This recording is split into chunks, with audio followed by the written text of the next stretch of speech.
not flex. If I point a finger, that's point of attack. Good point, who's next? Flag on the plate, now I'm causing them dead. We bet on ourselves, so what you expect? A die-hard fan, never live with regret. Yes, sir. Go to my neck. Burgundy flex. Who wants the smoke? We bringing it home. Beat like gas. Look how we step. Who we got next? Step on the right, step on the left. Who do we rep? Commanders. Where's my soldiers? Right side. Commanders. Where's my soldiers? Left side. Commanders. Where's my soldiers? Watch the middle. Commanders. Where's my soldiers? High off the way that this sound, they turn up as soon as they feed the ground. I am not playing around. I hit them, I bet that they feeling me now. Welcome, one and all across the nation and around the world. I welcome you all to episode 33 of the Commanders Gridiron Report. I am your host, Drew Willingham, and we are back for episode 33 to discuss some more Commanders Gridiron action. I meant to get this episode out a few days earlier, but unfortunately it has been a pretty busy week for myself as we are here on November 15th, 2024. That's right, episode 33 to discuss the Commanders falling inches short in loss to the Pittsburgh Steelers. Yes, I know they played the Philadelphia Eagles last night. We will be breaking that down together, but in a few days, more than likely this upcoming Tuesday at the earliest. Now, for those of you watching on Team MBS Media, Sartoba Media, or anywhere else you can find this show on your platforms, thank you as always for tuning in as we have Commanders action to discuss. And as always, this is brought to you by Sartoba Media, where the struggle is real to be awesome. Absolutely, as we are here for the Commanders Gridiron Report that we are streaming live. Yes, that is I with the hair. We are here to discuss NFL action that involves the Washington Commanders, primarily through their Week 10 matchup with the Pittsburgh Steelers, as the Steelers came to Northwest Stadium to take on the Commanders in this game Sunday, November 10th. And for that, we have to take it to the Burgundy Flex review. And before that, though, as I was a little bit incorrect, we have to take it to the 1st and 10th. They are the Washington Commanders. New name, new marks, new uniform. Soldiers, are we ready for Operation Burgundy Flex?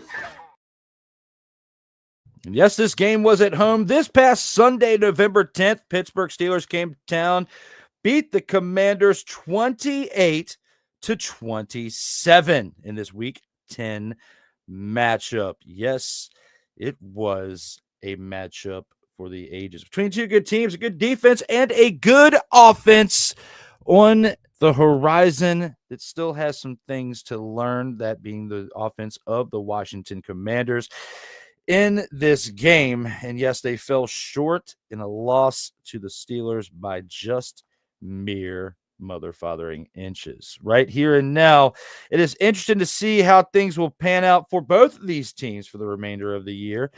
But in order for us to really, truly break down this matchup, we have to take it to the Burgundy Flex review that I was one step ahead of earlier and show you guys the highlights from this game. Go to my neck, Burgundy Flex. Who wants the smoke? We bringing it home. Beat like that. In this game, the score was close at the end, but in some ways we can look at this and say that it may not have been as close as the score wanted us to believe.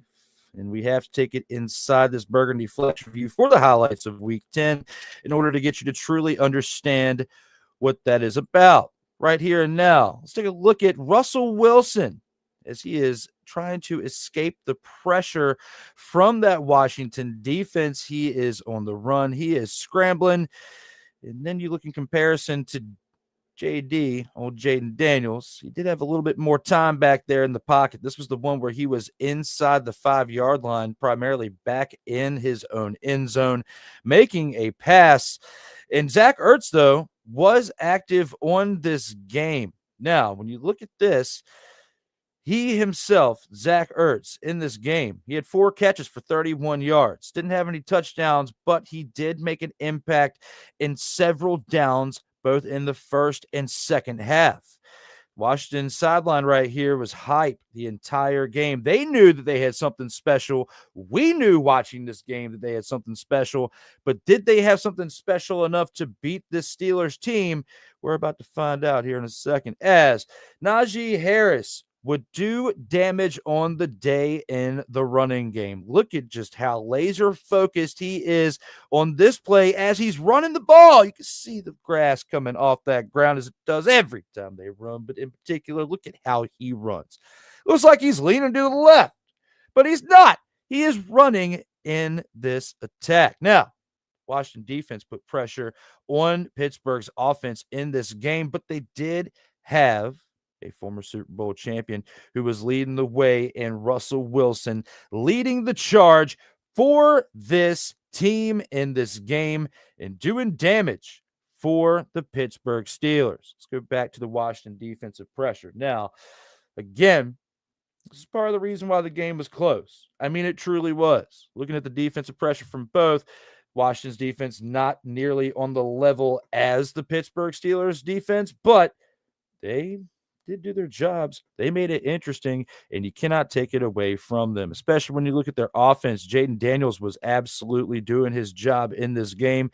Did not have any turnovers, didn't have any interceptions, but he did carry the ball 3 times. He did only muster up 5 yards, but hey, every little bit helps in this game. Now, Austin Eckler, though, look at him celebrating right here. He did have a lot to celebrate for in this game as he had 2 rushing touchdowns on the day.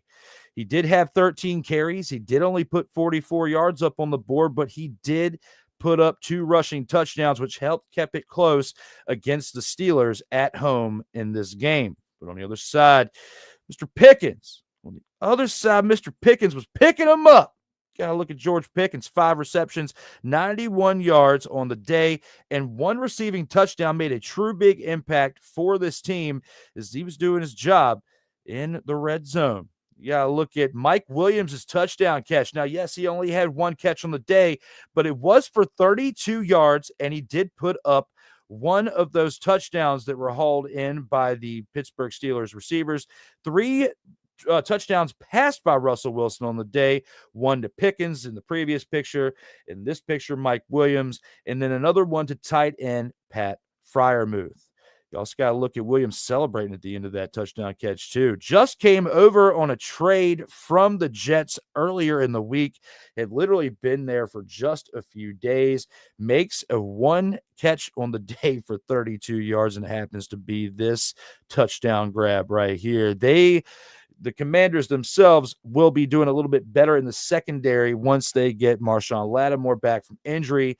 So he's been nursing a hamstring injury that he sustained while being over in New Orleans, and now he's dealing with the after effects while being with Washington. Has not played since he came back. Came to this team a week ago, just before their Week 10 matchup right here at home with Pittsburgh. Again, Williams celebrating there. Now, this is the 4th down fail. This is one of many 4th down fails that the Commanders would have in just 4 days of span between Sunday to this Thursday that we'll talk about here soon enough. But right here, not the Williams celebration, but Zach Ertz. This was huge. This was right towards the end. You know, all they had to do was convert on the 4th down. You get the 1st down. You can milk the clock a little bit, potentially score the go-ahead field goal, and win 30-28, very similar to a CFL matchup that Ryan McCarthy and I were talking about merely minutes ago when we were covering Total Football Talk Extra. But this play right here made a big, big impact on the day and on the game, as it was 28-27 at this point in the 4th quarter, with literally literally just a few minutes left in the game. And what happens? Zach Ertz fails to convert the fourth down, giving the ball back. My apologies. It was 27-21. All they had to do was get the fourth down. And then if they would have had the first down, they could have ran the clock out and won 27-21. I misspoke. My apologies. A little ahead of myself. When they failed to convert on the fourth down, it gave the ball back to the Steelers. The Steelers then throw the pass to Mike Williams, and he scores. I'm really disappointed in this team. For going for it on fourth down when they could have punted it inside the 5 and made an impact there, made the Steelers drive 99 yards. But at the same time, I can't be disappointed because you're playing statistics. You're also playing against the fact that you're playing against a former Super Bowl winning quarterback, and you have to put a little bit of respect on his name, considering the fact that when he started coming in for the Steelers in replacement of Justin Fields, they were able to get the deep ball out again, which is something they haven't been able to do since Big Ben was there, and something they haven't been able to do really consistently since a few years before he even retired, because he was, going down on the cliff a little bit as far as production in comparison to what he was doing previously. So with what the Commanders were able to do without their big name that they picked up in the trade with Lattimore, considering what he is effective with in his production and covering the secondary, I think they did pretty good overall. I think that they could have, it's tough to say with that fourth down conversion, because if Zach Ertz would have reached out before his knee was down, he would have had the first down. If he would have reached his arm.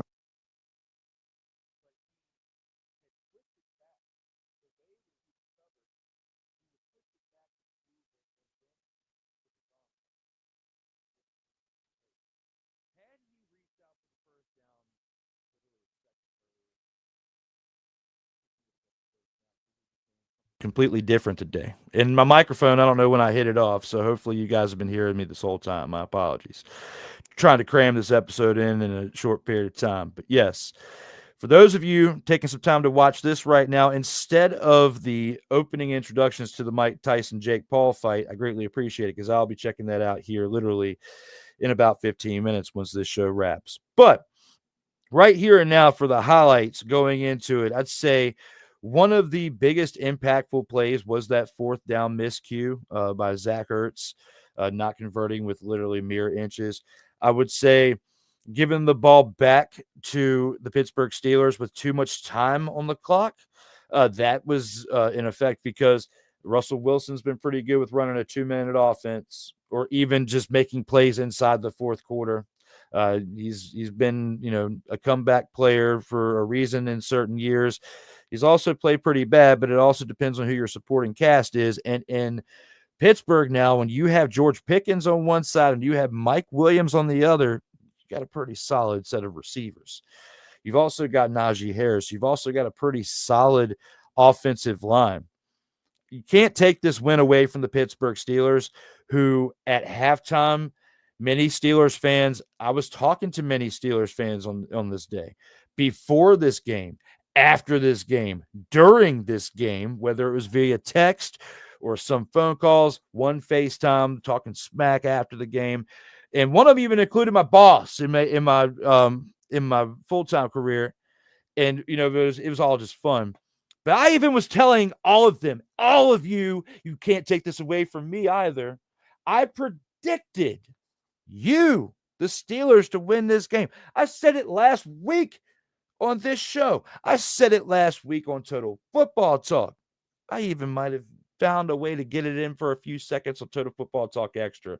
I can't remember. I got so many things going on right now. I can't go back and check it out. But all I can say is this.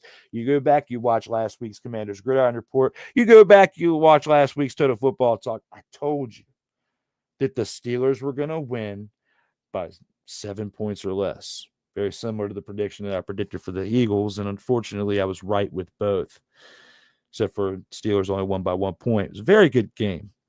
Some miscues, some missed calls, and not by the refs. It was some things that the management staff is learning, that these type of losses you do need to have very early on. And I agree with that, for them to learn and to grow and to build as a team. Okay. You can't be perfect. You cannot take a roster and make an all-star roster right away. You cannot take a roster and make an all-star championship, team already, by the way. You have to make adjustments along the way. And also, at times, you necessarily don't need to get rid of anybody in order to make improvements. You just have to elevate the play from the player and put your aces in places and work with what you got to the best abilities. They can do this. And they can do this primarily with the staff that they have now. A lot of them are young and they're learning. And there are a few more additions and some tractions that they will need to make in some areas. I think a little bit more work with the offensive line, another piece or two on defense. You need to figure out who your kicker is going to be too, because, Seibert came off the street, got hurt. Now you have Gonzalez in there who's filling in for Seibert, who's hurt. There's a few questions that need to be answered along those things. But here and now, I'll say, from looking back at the highlights, I'm a little disappointed at that fourth down miscue, but I can live with that. There's other things that have happened with this franchise in my lifetime that have been far worse than what I've seen this year, even when they have made mistakes, that I'm giving passes when need be, and I'm looking at it for what it is. And you have a very young team. You have a coaching staff that is also pretty young in comparison to some others too. And then also your head coach's experience with leading a team to a Super Bowl, and also had the biggest downfall of any other Super Bowl head coach, but he did at least lead a team to that dance. Had to put a little respect on his name, but they're also going to be having to figure some things out. This is not the year the Commanders make a deep playoff run. I'm sorry. Can they make the playoffs? Yes. Can they win a game in the playoffs? I believe so, but it's not going to be much more than that. Anybody that has them going to the NFC Championship game already based on record and some highlights without watching the entire game does not know what they're talking about when it comes to this team. They can win the division. I still believe they have a chance that they beat the Eagles the next time, and they would have to beat the Cowboys both times, and then they would, of course, have to win out with a better record than the Eagles. There's still a chance. It's not over yet. And especially when you think about how close that game was, and you think about what your rushing averages are. The Commanders have the number one rushing offense in the first half of the entire league. They are also in the top 5 for the entire game when it comes to games throughout the season. They're like top 5 in the most productive offenses in the league. The defense has been the inconsistent part, and that's been disheartening considering the fact that you look at a man like Dan Quinn, who is defensive-minded, was a defensive coordinator everywhere else he went, except for when he was the head coach in Atlanta. And yes, they made the improvements with Lattimore, but it's going to take time, guys. They're not going to be able to beat these high-caliber teams who were just in the Super Bowl, like the Eagles a couple years ago, just like that. Can they remain competitive? Yes. And they almost made a comeback. They were close, but almost only counts in horseshoes and mother, father, and hand grenades for one. And for two, you still have some more things you have to build within. And you almost lost by 2 scores. You were down by 16 points with 2 minutes left in the game. It was 20-some seconds left on the clock when you finally got the score to get to within 8 points. And you leave it to an onside kick. And yes, you had 2 timeouts at that point when you think of the Eagles game. But all that doesn't mean anything until we circle back to week 10. Because we hadn't gotten that far yet when it comes to this episode. And I kind of got excited. All right. But it all boils down to the first game with the Steelers, defensive-minded, right? You have the defensive-minded team and the Steelers. They do their job, and they hold you on that fourth down. Those are type of plays that we want to see out of the Commanders' defense in comparison to other offenses. And they don't have the secondary yet. On paper, they do with Lattimore, but he hasn't played yet. They don't have the secondary playing on the field yet. They can do those things. And until they do, and it may not be a consistent thing we see as far as production goes until next year in 2025, because you have Lattimore for 2 more years after this year on contract for one. And you got other players that are very young that you still have under contract for a while. It's looking very good for this Commanders team. Even the losses are looking good. They're not getting mollywopped out there. They're respectable. There's learning lessons out there. And many, many teams out there, even the ones that are winning, like the Buccaneers, like the Ravens, like the Steelers, and the Eagles, I would say probably the fourth one, they're going to still talk smack. Because, I mean, we're within the division, and they're the team out of Philly, for Christ's sake. I mean, come on. Let's look at it for what it is. But the other three teams are putting respect truly on the Commanders. And even Eagles fans, ones that are true fans that I know that are like good people, like my man Dante, who's in the comments a lot on our channel here, has been putting respect on the name. So I have to put respect there on the Eagles, too. They do have some good fans out there. They also do have some piece of expletive fans out there that don't really know the game of football, and all they want to do is talk smack. So right here and now, respect on the real fans' names, respect on the teams that we have played, that we have lost to, respect to the teams that we've beat. I mean, 7-4 is a whole lot better record than what they were looking like last year inside of 11 games, a year that you finished with a 4-13 record. When we look back on the highlights of this, we went through all the pictures. Yes, the fourth down play this past Sunday against the Steelers was a very pivotal move, but there were many things that contributed to this, to not just this falling inches short in a loss to the Steelers. There were many other equations that came into play. A lot of that, with some of this, is youth, and a lot of this is also figuring things out and building an established team as they go when it comes to the management staff, the head coach, your assistants, your coordinators, all that stuff. It's going to take time. But if you're a fan of this team, if you're a fan of football in general, you're excited for this. And I'm excited to break down who the MVPs of the week were with the Soldiers of the Week, and go to our final drive so we can all watch the Mike Tyson, J.KUL fight. Everyone, we're going to take one quick commercial break. I'll see you here on the other side. Commanders, where my soldiers, right side, right side. Commanders, where my soldiers, left side, left side. Whether it's news, the largest egg producer finds bird flu in chickens at a Texas plant, weather, devastating tornadoes rip through the heart of the United States, inspiration, a breast cancer survivor completed the journey of chemotherapy, and now begins a future one of matrimony or sports. Michael Jordan is shown on a photo with Diddy. LeBron James has a video extolling the virtues of a Diddy party. This has been yet another beating a dead horse presentation. We got you covered. BS3 Network, in association with Comey Media Incorporated, proudly present The Morning Shift with Cole Johnson, live every weekday at 8 a.m. Eastern, 7 a.m. Central.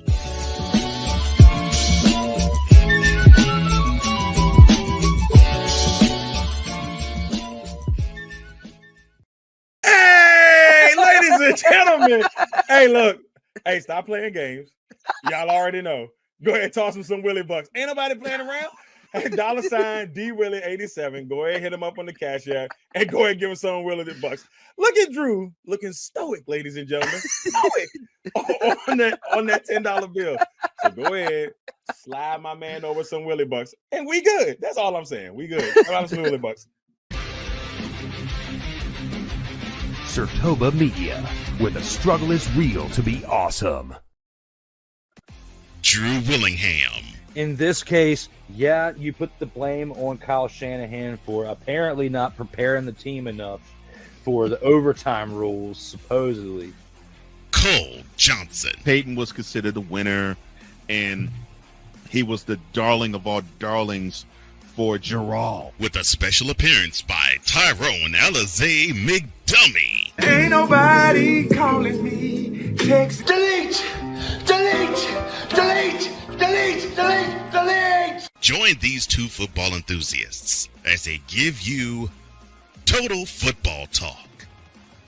Live every Monday at 11 a.m. Eastern, 10 a.m. Central on the Sertoba Media and the Comey Media YouTube channels.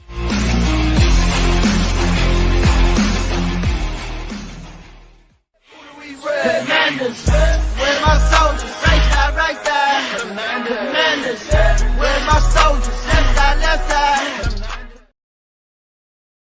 Welcome back to the Commanders Gridiron Report, episode 33, as we've been talking about the Commanders falling inches short in loss to the Pittsburgh Steelers. It is November 15th, 2024, and I am your host, Drew Willingham. Thank you, as always, to those of you tuning in through Team MBS Media, Sartoba Media, where the struggle is real, To Be Awesome, or any other platforms out here in these streams. Now, let's go ahead and take it to our Soldiers of the Week and discuss who we have as our MVPs for this past Week 10 matchup.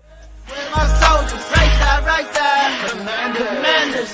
Where's my soldiers? Left side. And here with the Soldiers of the Week, with this game being as close as it was, I'm going to show love to both teams here. We're going to start off with the Pittsburgh Steelers, who won the game. Got to look at Najee Harris, who had 21 carries for 53 rushing yards on the day and 1 rushing touchdown. Russell Wilson also had 14 completions out of 28 attempts, and he also had 195 passing yards with 3 passing touchdowns and 1 interception. George Pickens also added 5 receptions for 91 yards and 1 receiving touchdown. And when we look at it, we also have to give an honorable mention, and that being to Mike Williams, who in his debut for the Steelers had 1 reception for 32 yards and 1 receiving touchdown. Was just traded to the team 5 days prior. There was only like a handful of plays that they could really incorporate him in solely to get him any work. And he actually made the best of it with 1 reception for 32 yards and a touchdown. We're also going to take a look at the Washington Commanders here because the game was so close and they played pretty well for the most part. Austin Eckler, 13 carries, 44 rushing yards on the day, and 2 rushing touchdowns, along with Jaden Daniels, 17 pass completions out of 34 attempts for 202 passing yards. He didn't have any turnovers, but he also didn't have any touchdowns as well. So it was kind of a 50-50, iffy, but he didn't turn the ball over. So it was still a good day for him. He also had 5 receptions. 5 of those completions were receptions by Terry McLaurin, who had 113 receiving yards off of those 5 receptions. We're going to also give an honorable mention to Jeremy Chin from the Washington Commanders defense, who had 6 tackles and 6 assists with that 1 interception from Russell Wilson hauled in by himself. With that being said, we're going to take this from the Soldiers of the Week and go ahead and take this into the final drive, because this is going to be a shorter episode than we normally have, based on the fact that we don't have to preview the Week 11 contest because it's already transpired, and we will be reviewing that Week 11 contest that just happened last night with the Eagles and the Commanders, even though we already know that they lost, and I already have the graphic made for it right here, the Eagles defeating the Commanders in pivotal division game. That will be this upcoming Tuesday on the 19th, because we've got to have content, ladies and gentlemen. That gives us extra content if we break it down into an extra episode that you will see more than likely this upcoming Tuesday, if everything goes well out here in these streets for myself. But here for episode 33 for this, let's go ahead and take it into the final drive. Bet on ourselves, so what you expect? A die-hard fan never live with regret. Yes, sir. And here with the final drive for this particular episode, it'll be my closing thoughts for episode 33. First of all, for my closing thoughts for episode 33, I want to apologize for not being able to get this episode out on Tuesday afternoon. I typically try to do this show on Tuesdays at 1 o'clock. Like 1:05. But my sleep schedule, along with my work schedule, a few months back, my schedule flipped after working the same days for several years between 2 different careers. And I've been getting acclimated to that. And when I start the week, I started off doing another project with my man, Cole Johnson. It's about a 3-hour project on Monday mornings. Goes from 11 a.m. to about 2 p.m. It's called Total Football Talk, where we talk all things NFL football. On Fridays, I have the Total Football Talk Extra Project with Ryan McCarthy, where we talk CFL, UFL, other football news that we're going to be incorporating, with that extra project. But I start the week off with a 3-hour show, then go to work. And I work for like 10 hours, and then I come home.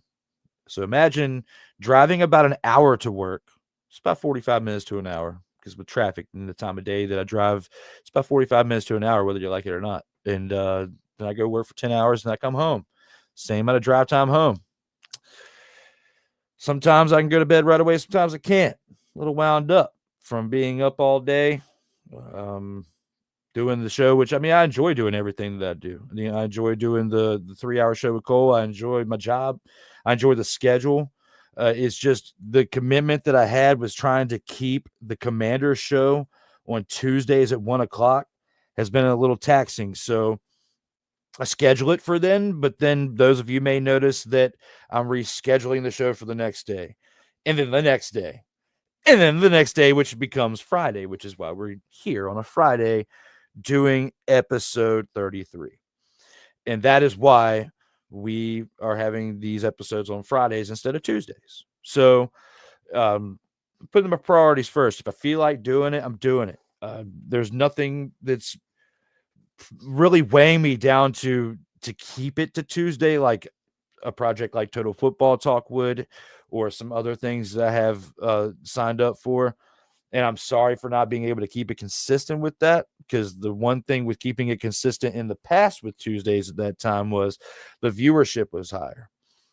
But we are not at a point with our YouTube channel or any of the other platforms yet to where we're actually making any money, and we don't have the viewership up enough to, keep it to where we qualify for it at this time. So until it gets there, and until we're anywhere close, I have to work with what I got in that situation. So that's basically the update. I think I've basically talked about this in some other episodes before. I can't remember because there's so much going on. But just for those of you out there who happen to catch the replay of this, with this being a shorter episode today, and wonder why you're seeing this on Friday, if you wonder that at all, you may or may not. You may not give an expletive. Who knows? I don't know. But if you do, put it in the comments. Let me know you acknowledge that you saw this part. Hopefully you're all doing well out there. Overall, I'm doing pretty well. Just putting things where they need to be and lining things up and playing chess with everything. It's working out pretty good. And just working within my means.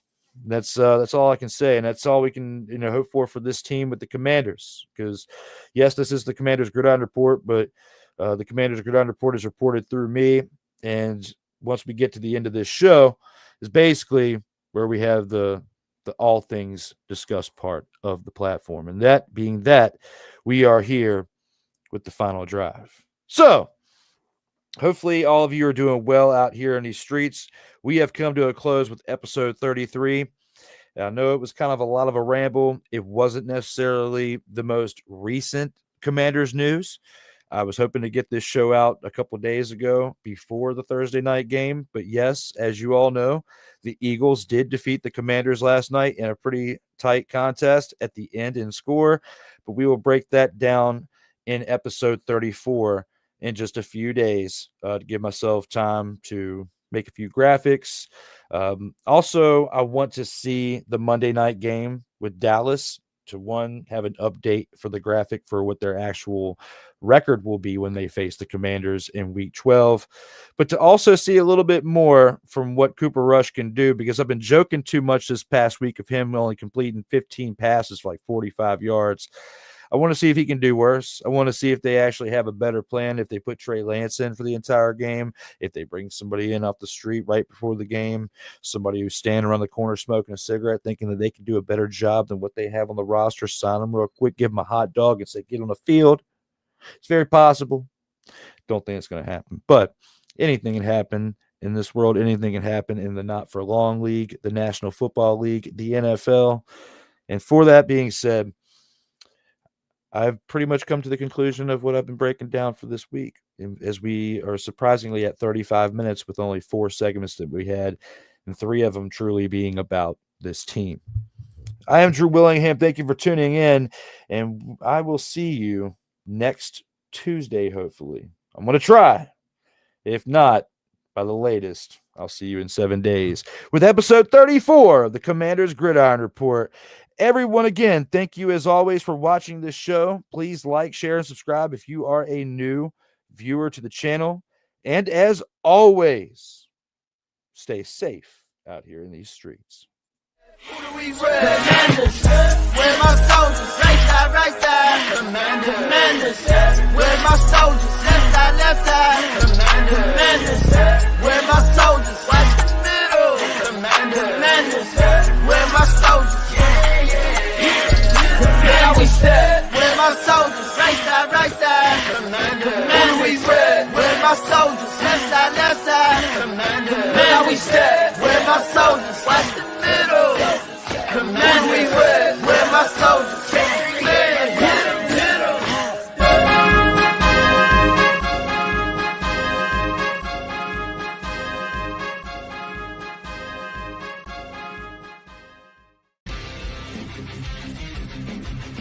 Sertoba Media, where the struggle is real to be awesome.